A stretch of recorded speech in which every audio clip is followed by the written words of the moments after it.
جناب حنا کے دل میں فرزند کی تمنا اور اس کا سبب۔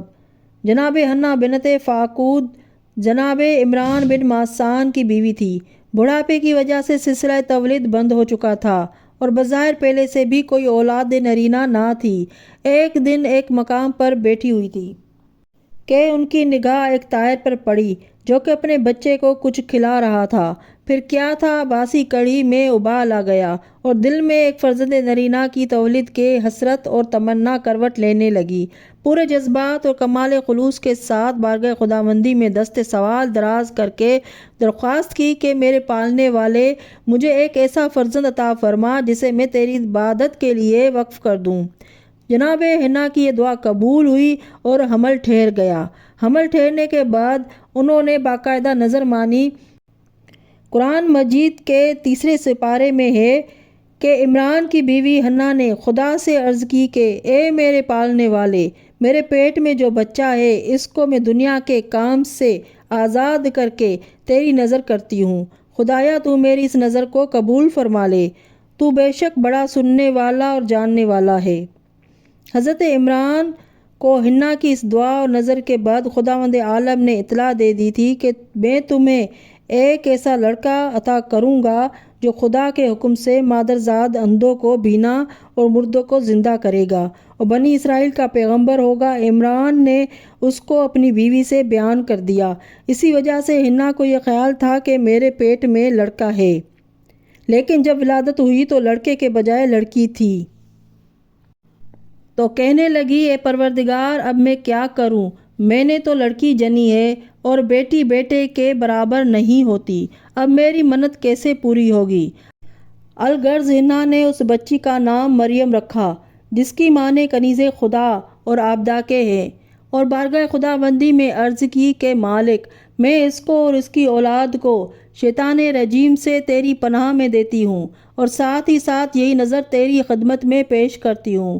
چنانچہ پروردگار عالم نے اسے قبول کر لیا اور مریم علیہ السلام کو کفالت کے لیے زکریہ علیہ السلام کے حوالے کر دیا، کیونکہ ولادت مریم سے پہلے ہی ان کے والد جناب عمران انتقال کر چکے تھے۔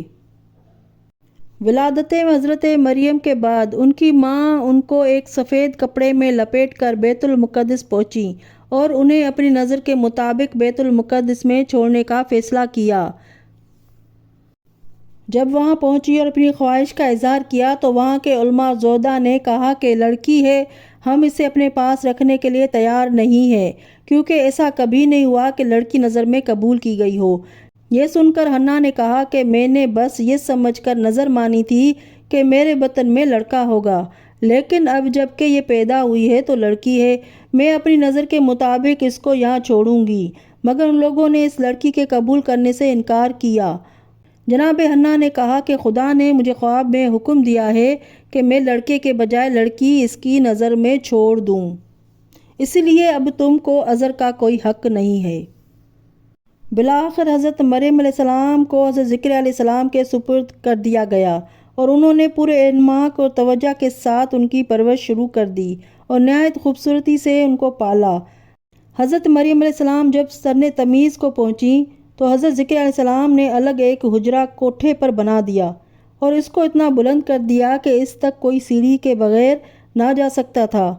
پھر اس پر انہوں نے یہ احتیاط کی کہ جب کہیں باہر جاتے تھے تو اس پر قفل لگا کر کنجی اپنے ہمراہ لے جاتے تھے، پھر شام کو اپنے ہمراہ گھر لے جایا کرتے تھے۔ حضرت مریم علیہ السلام اس حجرے میں عبادت کیا کرتی تھیں۔ قرآن مجید میں ہے کہ جب کسی وقت زکریا علیہ السلام ان کے پاس ان کے عبادت کے حجرے میں جاتے تو مریم کے پاس کچھ نہ کچھ کھانے کو موجود پاتے تو پوچھتے، اے مریم انی لک ھذا، یہ کھانا تمہارے پاس کہاں سے آیا؟ تو وہ فرماتی کہ خدا کے ہاں سے آیا ہے، بے شک خدا جس کو چاہتا ہے بے حساب روزی دیتا ہے۔ روایات میں ہے کہ حضرت مریم علیہ السلام کے پاس گرمیوں کے زمانے میں جاڑے کے میوے اور جاڑے کے زمانے میں گرمیوں کے میوے آیا کرتے تھے، جنہیں دیکھ کر حضرت زکریا علیہ السلام پوچھتے تھے کہ یہ بلا فصل کے میوے تمہارے پاس کہاں سے آتے ہیں؟ تو حضرت مریم علیہ السلام کہتی تھیں کہ خداوند عالم اپنی مہربانی سے بھیجتا ہے۔